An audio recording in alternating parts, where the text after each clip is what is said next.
Pay attention to this dashcam footage captured by a passing motorist on a desolate highway in rural Montana. You're looking at an FBI agent standing alone at a barbed wire fence, staring out at the vast wilderness and a jagged rock formation in the distance.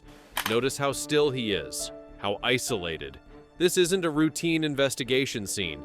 This agent has been coming back to this exact spot for years, long after the case officially went cold.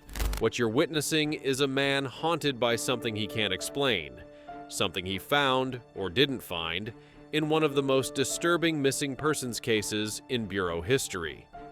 Because what started as a simple abandoned car would spiral into a nightmare involving 4 vanished scientists, mysterious payments, and evidence that would make even the most seasoned investigators question everything they thought they knew about the world. This is the story of the Devil's Doorway. You know that feeling when you're driving through the middle of nowhere and you see something that just doesn't belong? Maybe it's a shoe on the side of the highway, or a car that looks too clean to be abandoned. For rancher Thomas Mitchell, that feeling hit him hard on a cold morning in April 2017. Thomas had been working his family's cattle ranch in Cascade County, Montana for 32 years. He knew every dirt road, every fence line, every weird quirk of that unforgiving landscape. The land stretched for miles, nothing but sagebrush, rocky outcrops, and the occasional pronghorn antelope. Beautiful in its own harsh way, but deadly if you didn't respect it. That morning, Thomas was checking on some fence repairs near the old mining district when he spotted it. A silver Honda Accord just sitting there on a 2-track road that barely anyone used. Engine off, but here's the thing. The driver's door was wide open. Not like someone had gotten out in a hurry and forgotten to close it. Wide open, like an invitation or a warning. Thomas pulled his truck up behind it and immediately felt that prickle on the back of his neck. You know the one that tells you something is very, very wrong. The car was clean. Too clean for being out there in the dust. When Thomas got closer, he could see a purse on the passenger seat, a phone in the cup holder, laptop bag in the back, wallet with cash and cards still inside. Nobody leaves their stuff like that. Nobody. He called the sheriff's department within minutes, and that phone call would trigger an investigation that would consume the FBI for years, lead to one of the most bizarre discoveries in modern forensic history, and ultimately reveal a conspiracy so twisted that parts of the case file remain classified to this day. The car belonged to 36-year-old Dr. Sophie Brennan, a geologist from Seattle who'd been in Montana conducting fieldwork for an environmental consulting firm. Sophie was brilliant, PhD from Stanford, published researcher, the kind of person who could explain plate tectonics to a 5th grader and make it fascinating. She loved the outdoors, loved her work, and by all accounts, she was careful. Maybe too careful to just vanish without a trace. But vanish she did. When Cascade County Sheriff's deputies arrived at the scene, they found exactly what Thomas had described. Sophie's car, abandoned, door open, belongings untouched. No signs of struggle, no blood, no broken glass, nothing that screamed crime scene at first glance. But here's what made it immediately suspicious. The engine was still warm.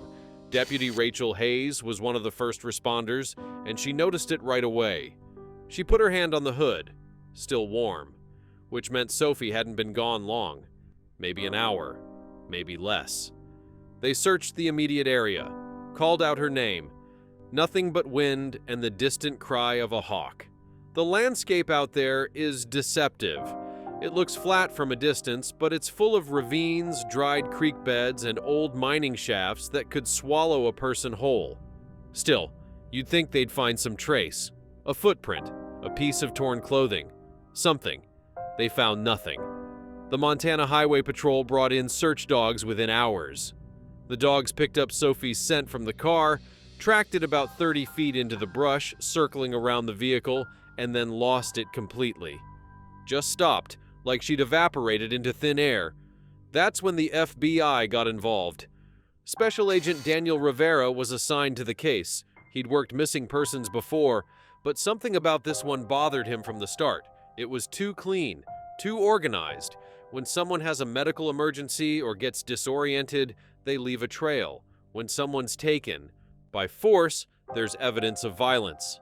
This was neither. It was like Sophie had simply ceased to exist. The FBI started pulling Sophie's records, phone logs, emails, bank statements, credit card transactions. They interviewed her family, her colleagues, her friends. Everyone said the same thing. Sophie was stable, happy, excited about her work. No enemies, no concerning relationships, no financial troubles, no reason to run. But then investigators found her laptop in the car, and that's when things got strange. The laptop was password protected, but FBI tech specialists cracked it within a day. What they found inside made Daniel Rivera's blood run cold. Sophie had been keeping detailed field notes, which made sense for a geologist.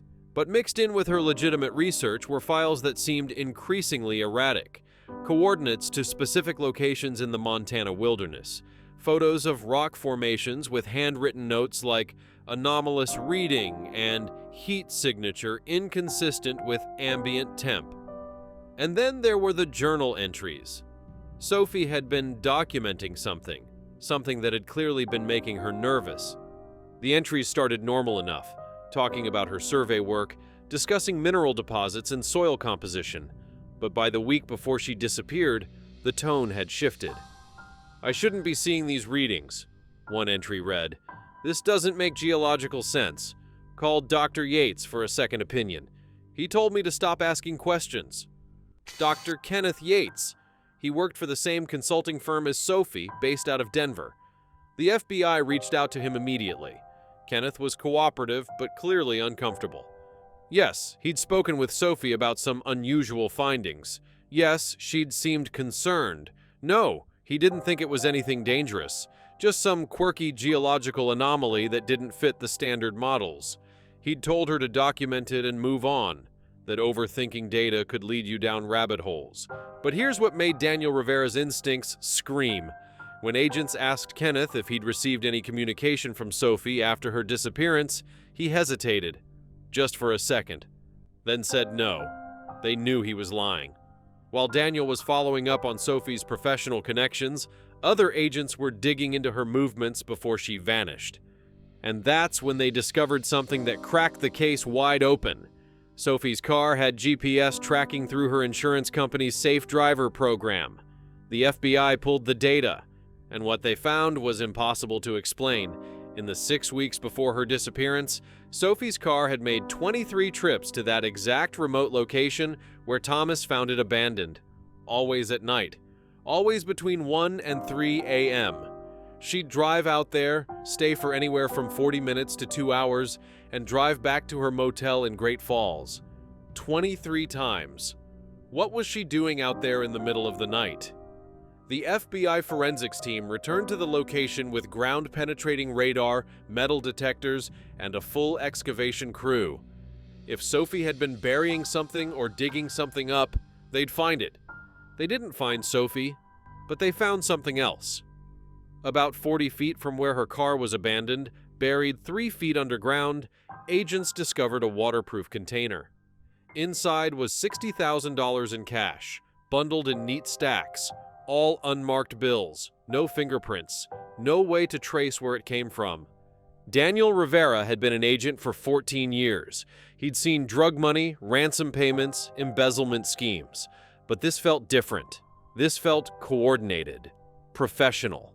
They ran Sophie's financials again, this time looking for any large deposits or withdrawals. Nothing out of the ordinary. So where did the money come from? And more importantly, why did Sophie bury it in the middle of nowhere? The investigation was only 3 weeks old when Daniel received a tip that would change everything. An anonymous email sent to the FBI field office in Montana. No identifying information, routed through a VPN. The message was short. Sophie Brennan isn't the first. Check your cold cases, check the location.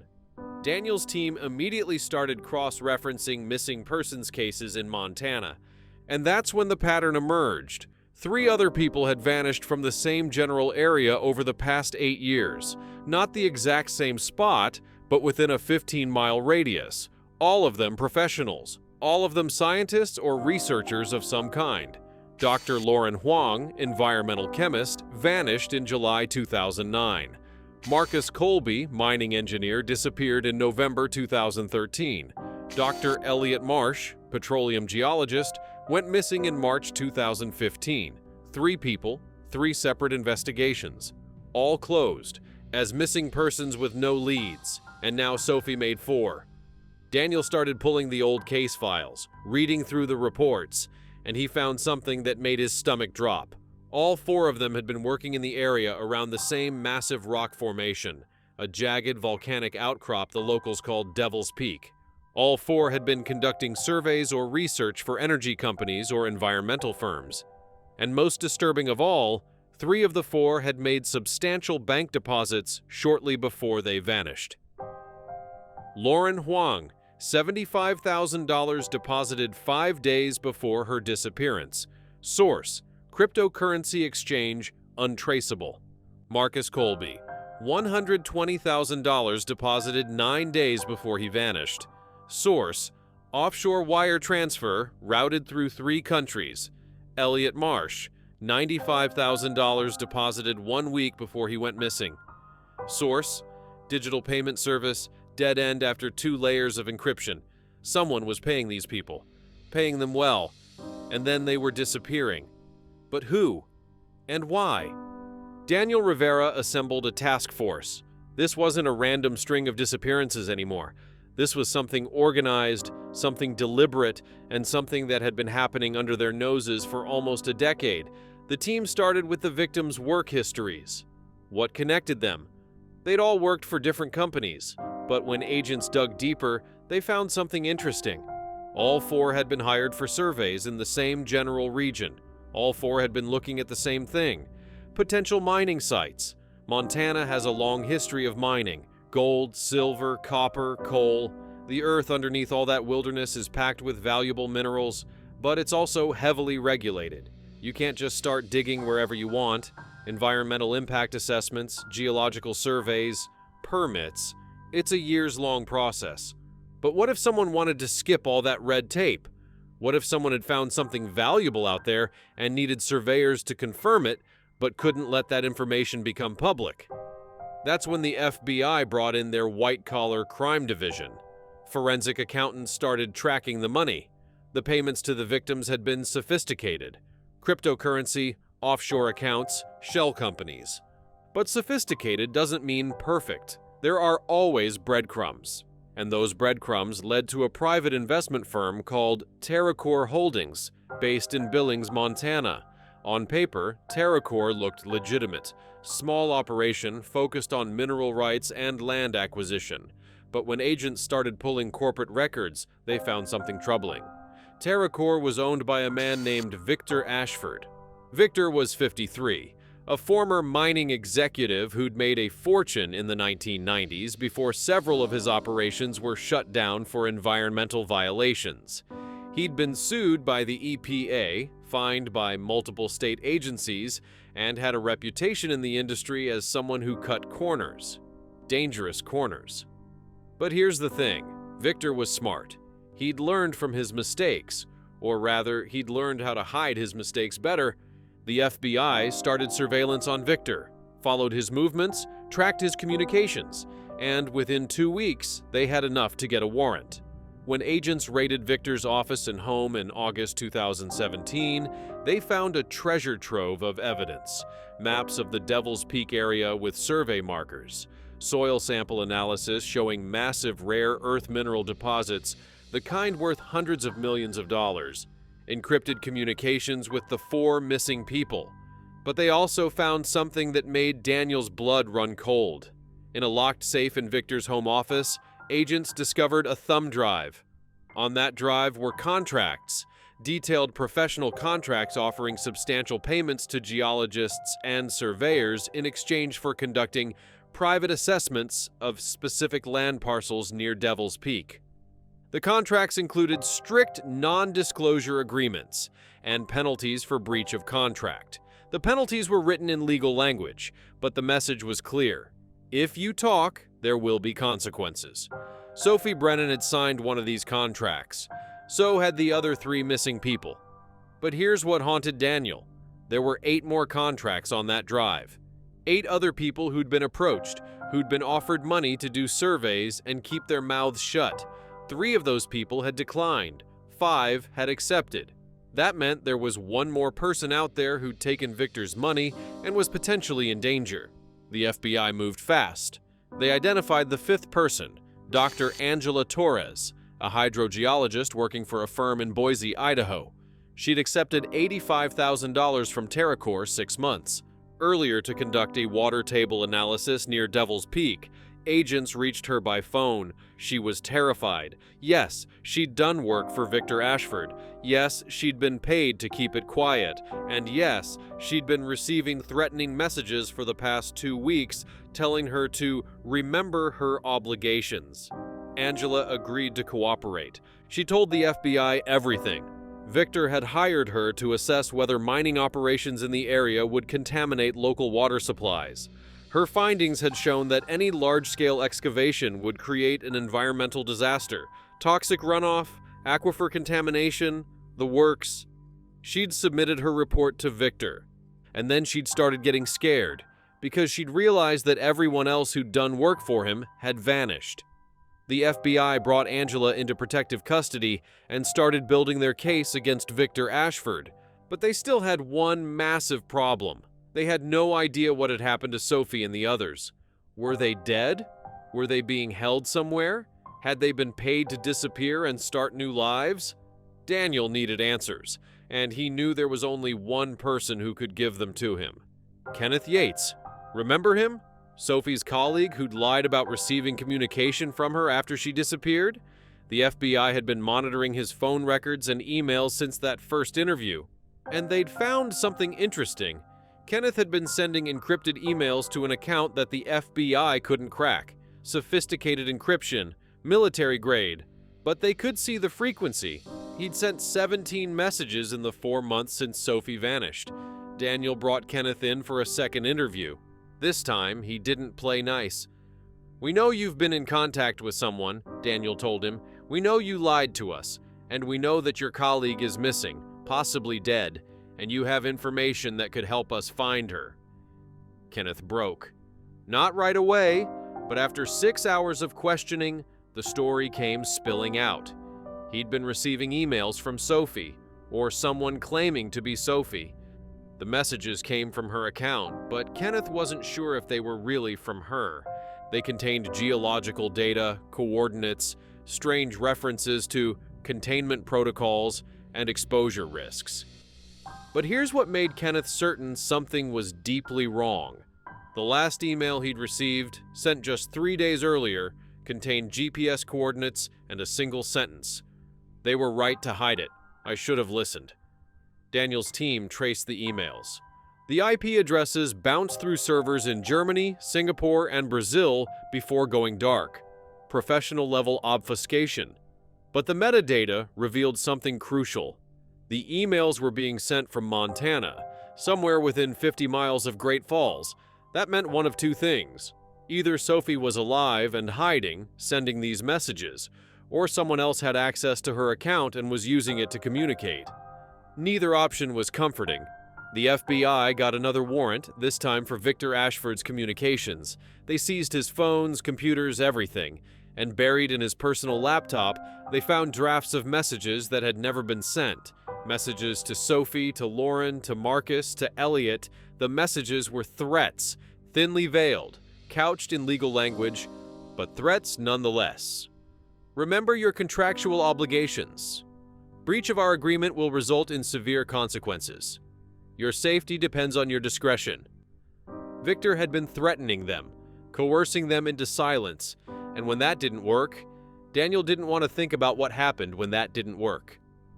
October 2017, 6 months after Sophie Brennan vanished. The investigation had become one of the FBI's highest priorities, but they were still missing the most critical piece: the victims. Then they got a break. A group of hikers exploring an old mining district about 18 miles from where Sophie's car was found stumbled onto something that would crack the case wide open. Down in a collapsed shaft, one of hundreds that dotted the Montana wilderness from decades of abandoned mining operations, they saw something that made them immediately call 911. Human remains. The FBI's evidence response team descended on the site within hours. The shaft was dangerous. Unstable walls, contaminated air, toxic residue from a century of mining operations. But they had to get down there. What they found would haunt the investigators for the rest of their lives. The remains were badly decomposed, but intact enough for identification. Dental records confirmed it within 48 hours. Dr. Lauren Huang, the environmental chemist who'd vanished in 2009. She'd been dead for 8 years. But the autopsy revealed something that made even the most experienced forensic pathologists step back in shock. Lauren's body showed signs of exposure to extreme heat. Not fire, not burning, but heat at a level that had partially crystallized some of the bone tissue. The medical examiner had never seen anything like it. The temperature required to cause that kind of damage should have reduced the body to ash, but Lauren's remains were preserved in this bizarre state, cooked but not destroyed. And then there was what she was holding. Clutched in her skeletal hand was a small piece of rock, angular, black, with an almost glassy surface. The forensic team sent it to the FBI laboratory in Quantico for analysis. The results came back 2 weeks later, and they were impossible. The rock contained trace elements, specifically rare earth minerals and isotopes at concentrations that shouldn't exist naturally on Earth. Not in those ratios, not in that formation. The geologists consulted by the FBI were baffled. One of them said off the record that the composition looked like something you'd expect from a meteorite, but the structure was all wrong. But there was more. Carved into the rock's surface were symbols, not random scratches, deliberate symbols. The FBI sent photographs to archaeologists, linguists, cryptographers. No one could identify the markings. They didn't match any known alphabet, any indigenous petroglyphs, any historical record. And in Lauren's jacket pocket, investigators found a handwritten note. The paper was fragile, nearly disintegrated, but the lab was able to recover most of the text. It read, "Temperature readings impossible. Thermal signatures 400 plus degrees below surface level. Dr. Marsh was right. This isn't natural. Containment breach imminent. If anyone finds this, do not excavate. Do not..." The note ended there. Dr. Marsh, one of the other missing people. Daniel Rivera felt the pieces starting to come together, but the picture they formed was more disturbing than anything he'd imagined. The FBI expanded their search of the collapsed shaft and the surrounding area. Using ground-penetrating radar and cadaver dogs, they identified 4 more potential sites within a 3-mile radius. Over the next 2 weeks, they excavated all of them.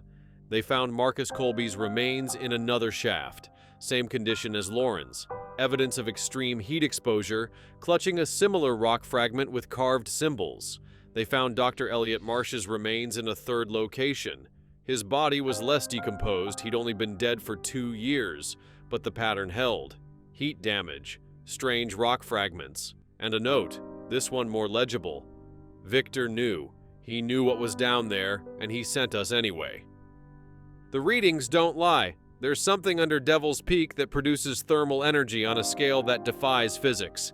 Mining here would be catastrophic. I tried to tell him. He wouldn't listen. 3 bodies recovered, 1 still missing, Sophie Brennan. While the search continued, the FBI moved on Victor Ashford.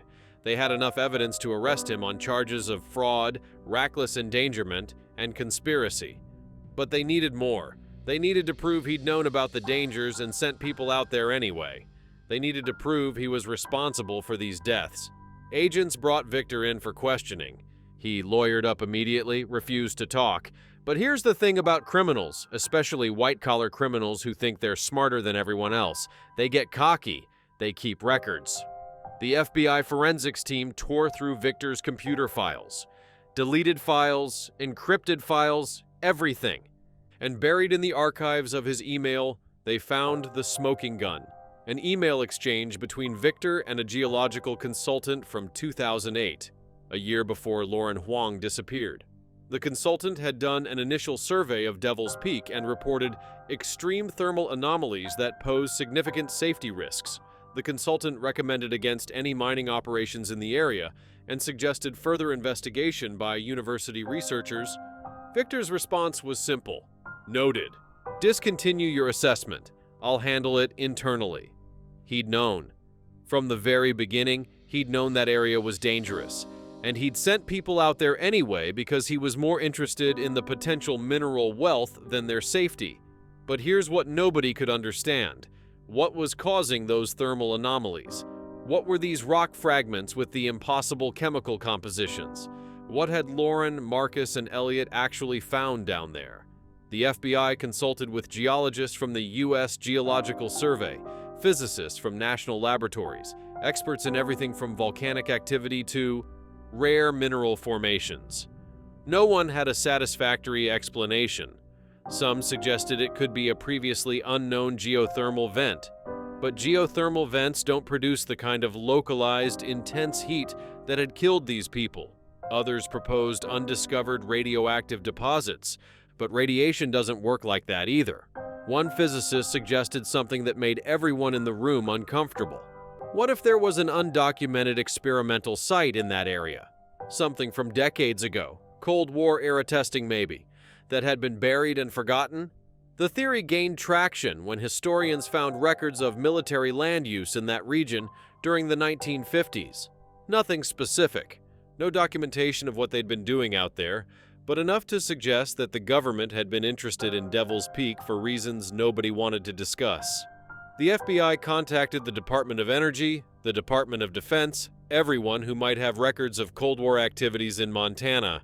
They were met with polite non-answers and bureaucratic runarounds. Whatever was out there, if it was connected to old government projects, nobody was talking. Meanwhile, the search for Sophie continued. If the pattern held, she was dead. But where was her body? The breakthrough came from an unexpected source. Remember that dashcam footage from the pre-intro? The motorist who'd captured video of an FBI agent standing at the barbed wire fence near Devil's Peak? That agent was Daniel Rivera, and he'd been going back to that site regularly, obsessed with finding answers. In December 2017, Daniel was out there again, standing at that fence, staring at the landscape. And he noticed something he hadn't seen before. The winter sun was at a particular angle, casting long shadows across the rocky terrain. And in those shadows, he could see a pattern, a depression in the ground, too regular to be natural. Daniel called in the excavation team. They dug carefully, methodically, and 4 feet down, they found her, Sophie Brennan, dead for 8 months, same condition as the others, evidence of extreme heat exposure, rock fragments with carved symbols, and a note. Her note was the longest, almost 3 pages written in a frantic scrawl. I understand now why they paid us, not for our silence, for our complicity. They needed professionals to confirm what they'd found because they couldn't risk official channels. The thermal readings suggest an energy source unlike anything in geological record. I went down into one of the old mining shafts 3 days ago. I shouldn't have. The heat was unbearable 50 feet down. At 70 feet, my equipment started malfunctioning. I saw the walls. They're not natural. Someone carved them. Someone built something down there, or discovered something that was already there. I don't know which is worse. I'm getting out. I'm going to take this to the authorities. Contract be damned. But if something happens to me, if I don't make it out, you need to know, do not let anyone mine this area. Do not let them excavate. What's down there needs to stay buried. The note ended with coordinates, the exact location where Sophie had gone underground. Daniel looked at the coordinates. They pointed to a shaft less than 2 miles from where they'd found her body. Against every protocol, against the advice of his supervisors, Daniel assembled a small team. They went to those coordinates, found the shaft Sophie had described, and with ropes and safety equipment, Daniel descended. He didn't go far. Didn't need to. At 50 feet down, just like Sophie had written, the temperature became unbearable. His flashlight beam caught something on the shaft walls that made him freeze. Carvings. Precise, deliberate carvings in the rock face. Symbols that matched the ones found on the fragments clutched by the dead. But these were part of something larger. A pattern. A design. something that extended deeper than Daniel could see. He didn't go any further. He'd seen enough. Back on the surface, Daniel made a call to the FBI director's office. Within 24 hours, the area around Devil's Peak was declared a federal restricted zone. No mining, no excavation, no civilian access. The official reason given was environmental hazard assessment pending further study. The real reason would never make it into any public record. Victor Ashford went to trial in May 2018. The prosecution had a mountain of evidence against him. The contracts, the threats, the knowledge of danger, the 4 dead scientists. But they couldn't charge him with murder, because technically, he hadn't killed anyone. He'd hired them, paid them, sent them into a dangerous area, but he hadn't physically caused their deaths. Instead, Victor was convicted on 4 counts of involuntary manslaughter, fraud, reckless endangerment, conspiracy to obstruct justice, and witness tampering. He was sentenced to 40 years in federal prison. He'll be 93 before he's eligible for parole. Dr. Angela Torres, the hydrogeologist who'd cooperated with the FBI, testified at the trial. Her testimony was crucial in establishing that Victor had known about the dangers. After the trial, Angela left the geology field entirely. She works as a teacher now. She says she's done looking at what's underneath the earth. Kenneth Yates lost his professional license for lying to federal investigators. He still practices geology, but in a limited capacity. He told a reporter that he thinks about Sophie every day. Sometimes the greatest mysteries aren't meant to be solved. Sometimes they're meant to stay buried.